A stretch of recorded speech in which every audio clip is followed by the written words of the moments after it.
کیا آپ جانتے ہیں کہ ایک ایسا عمل ہے جو آپ کی ساری نیکیاں برباد کر سکتا ہے؟ جی ہاں، وہ ساری نیکیاں جنہیں آپ نے مہینوں، سالوں اور پوری زندگی میں محنت سے جمع کیا، وہ ایک لمحے میں ضائع ہو سکتی ہیں۔ وہ عمل کیا ہے اور کیوں یہ اتنا خطرناک ہے؟ آئیے قرآن اور حدیث کی روشنی میں جانتے ہیں۔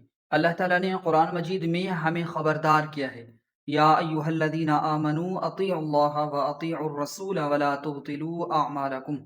اے ایمان والو، اللہ کا حکم مانو اور رسول کا حکم مانو اور اپنے اعمال کو برباد نہ کرو۔ حضور اکرم صلی اللہ علیہ وآلہ وسلم نے فرمایا، بعض اوقات انسان زبان سے ایسا کلمہ کہہ دیتا ہے جو اسے جہنم کی گہرائیوں میں پھینک دیتا ہے۔ وہ عمل جس کی وجہ سے ہماری نیکیاں ضائع ہوتی ہیں وہ ہیں غیبت، تکبر اور ریاکاری۔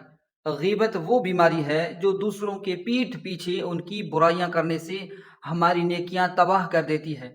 تکبر وہ عمل ہے جس میں ہم خود کو دوسروں سے بڑا سمجھتے ہیں، اور ریاکاری وہ زہر ہے جس کے ذریعے ہم اپنی نیکیاں لوگوں کو دکھانے کے لیے کرتے ہیں۔ ذرا سوچیں، آپ نے نمازیں پڑھی، روزے رکھے، صدقات دیے، لیکن اگر آپ ان اعمال کو غیبت، تکبر یا ریاکاری سے آلودہ کر دیں تو آپ کی ساری محنت ضائع ہو جائے گی۔ اس لیے اللہ سے ڈریں، اپنے دل کو پاک رکھیں اور اپنے اعمال کو خالص نیت سے کریں۔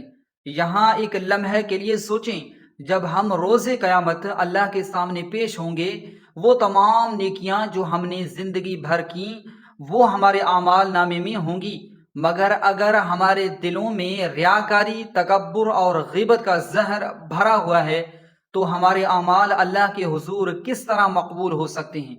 آپ کا روزہ، آپ کی نماز، آپ کا صدقہ سب برباد ہو سکتے ہیں، صرف اس لیے کہ آپ نے دوسروں کے سامنے اپنی نیکیاں جتلائیں یا اپنی زبان سے کسی کی عزت کو پامال کیا۔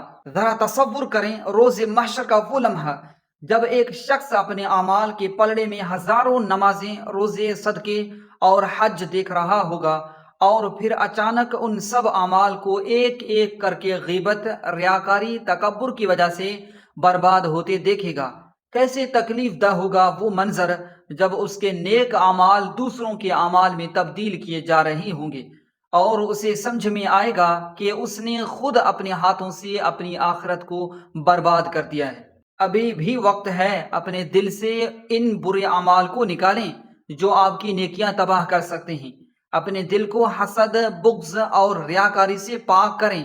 جب آپ کسی کی برائی سنیں یا کرنے کا ارادہ کریں، فوراً رک جائیں، اللہ تبارک و تعالیٰ کو یاد کریں، اپنے دل سے یہ عہد کریں کہ آپ اپنی نیکیاں کسی اور کو نہیں دیں گے اور نہ ہی اپنی محنت کو ضائع ہونے دیں گے۔